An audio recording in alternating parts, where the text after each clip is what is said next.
কি চাচা, কই গেছিলা? আমি তো আরো তোমার দোকানে যাচ্ছিলাম।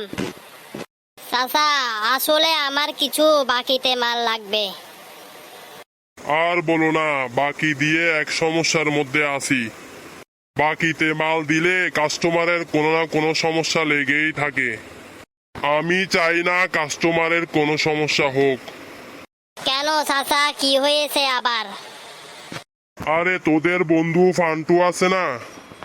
ফান্টুর কি হলো আবার?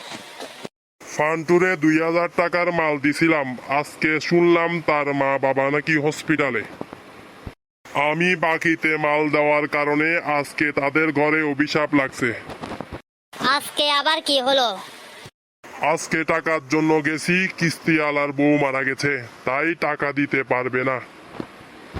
বাকি দিয়ে দিয়ে দেখছি তুমি মানুষকে সমস্যার মধ্যে ফেলে দিচ্ছ। তাই চিন্তা করলাম বাকি বন্ধ করে দিব। বাকিতে মাল দিলে মানুষের 11টা সমস্যা দেখা দেয়। কি বলো চাচা? বলো দেখি শুনি।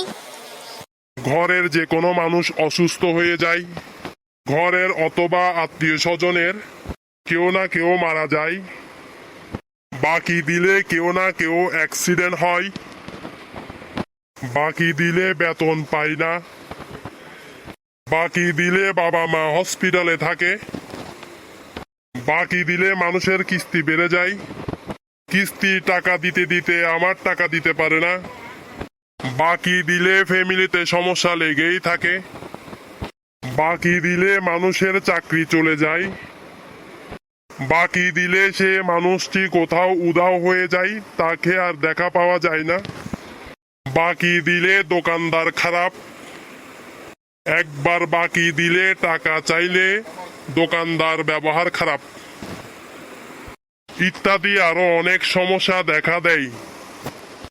বাকি দিয়ে কাস্টমারের এত সমস্যায় ফেলে আমি আইনগতভাবে দণ্ডনীয় অপরাধ করেছি, তাই আজ থেকে বাকি বন্ধ।